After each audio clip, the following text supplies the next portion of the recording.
Geng, aku nak tanya sebab apa sistem kerajaan sekarang perlu ditukar, perlu diubah, tak boleh kekalkan sistem sekarang. Ini sistem dalam kerajaan kita, sistem daripada tahun 80-an.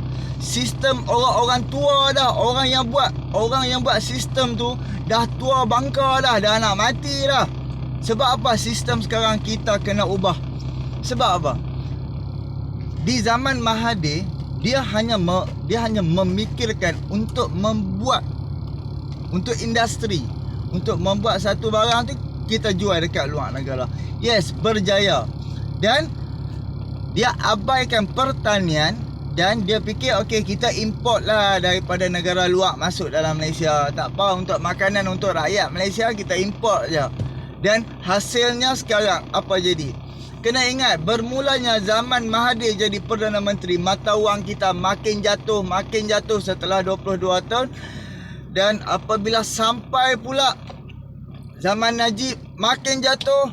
Zaman Tun Mahathir makin jatuh. Dan Muhyiddin Yassin makin jatuh. Dan Ismail Sabri makin jatuh. Sebab apa benda ni berlaku? Sebab sistem mengukuhkan wang kerajaan tu, sistem menguruskan negara tu masih dikekalkan oleh zaman Mahathir. Sebab itulah orang duk kata macam Pakatan Harapan, terutama geng-geng ayuh Malaysia, parti PKR, menekankan tentang pertanian, menekankan fokus kepada pertanian. Sebab apa? Sebab bila makanan tu kita import,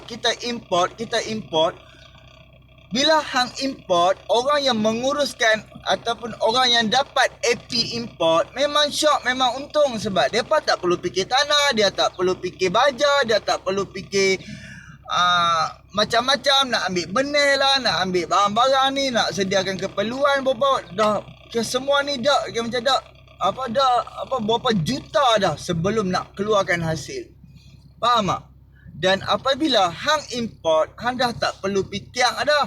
Semua tanah lah, barang-barangan untuk nak siapkan satu tumbuhan keperluan rakyat tu. So, bila hang import, hang dah tak perlu fikir. Harga ada di tangan hang. Harga ada di tangan kerajaan ataupun JLC ataupun kroni yang pegang tentang import-export, import barangan-barangan ni. Dan walaupun mereka dapat harga murah daripada luar negara, bila masuk Malaysia harga di tangan mereka.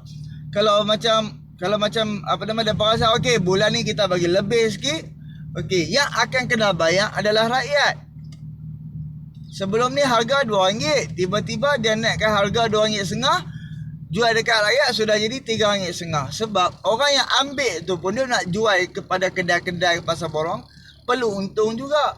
Jadi bila mereka dapat barang tu pun dah mahal, of course sampai dekat rakyat tu mahal. Dan orang yang dapat AP import, dia tak perlu fikir lah. Dia hanya pegang harga je. Bila dia pegang harga, dia hanya fikir order barang sampai dan supply. Tu je. Mereka tak perlu fikir kita kena beli tangki lah, kena beli pipe lah, kena beli polybag lah, tanah lah, berekar-ekar tanah. Mereka tak perlu fikir lah. Jadi sekarang ni, kalau sistem tu masih dikekalkan sehingga sekarang, apa akan jadi? Apa akan jadi dengan sistem tu?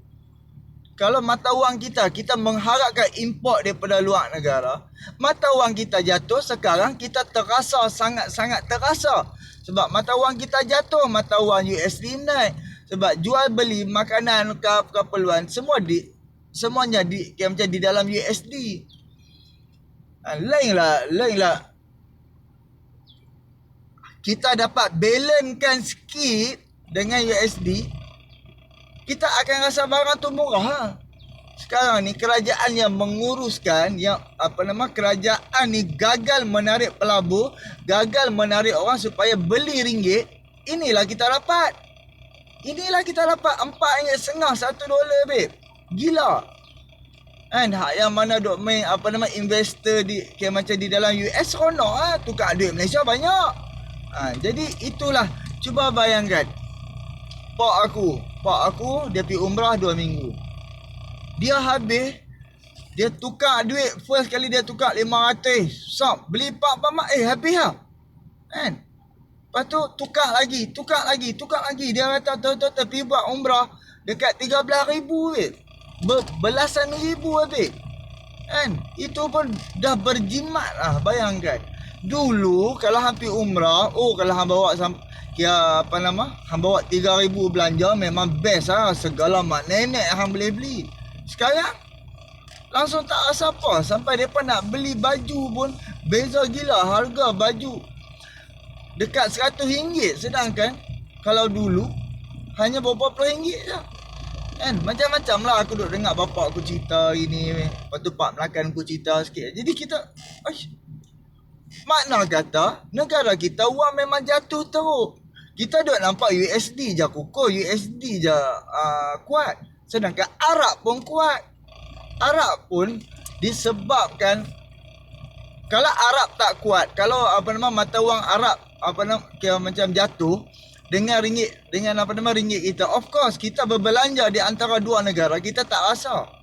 Disebabkan mata wang Arab Saudi pun naik, memang kita Malaysia kita akan rasa teruk sebab kita yang jatuh, depa masih maintain naik. Jadi sebab itulah bila kita dok main import dengan ekspor ni, kita dok main import, mata wang kita jatuh, memang rakyat derita gila habis. Memang harga barang memang akan naik, memang gila ya. Kita kalau hang duduk dekat kawasan-kawasan kampung hang tak rasa sangat. Kalau hang duduk di bandar ni, Allah. Hang duduk di bandar ni hang tak boleh berjimat, hang tak mampu berjimat. Sebab hang ada anak 2, anak 3 tak pergi, ni anak 4, 5 apa hang nak rasa.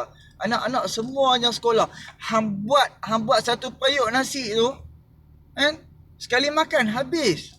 Satgi hang kena ni lagi. Satgi hang kena masak lagi, bayangkan. Jadi benda tu memang Allah.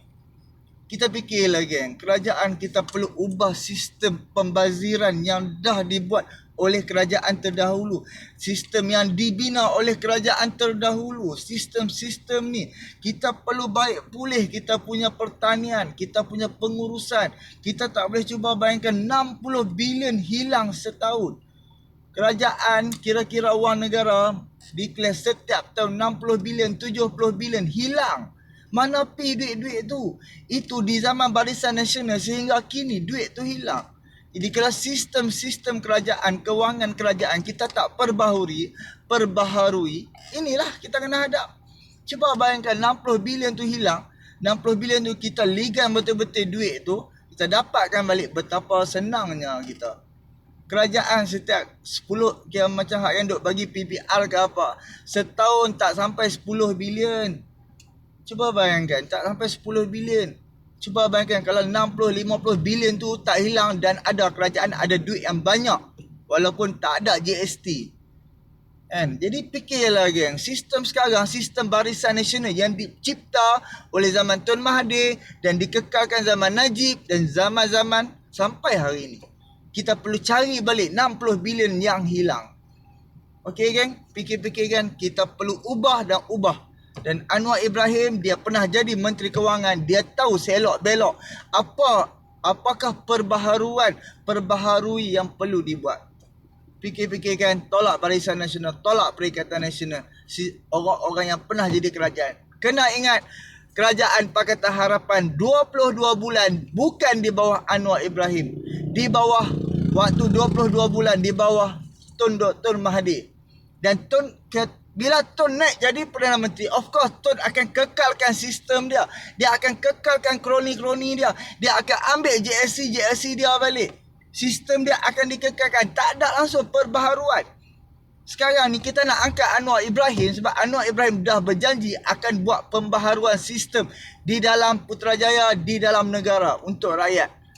Sistem tu sangat-sangat penting supaya rakyat tak rasa derita, susah.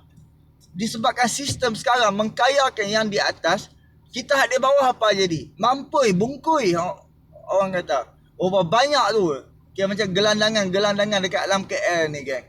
Fikirlah geng, tolong subscribe, tekan like sekali, tolak Barisan Nasional, tolak Perikatan Nasional. Assalamualaikum.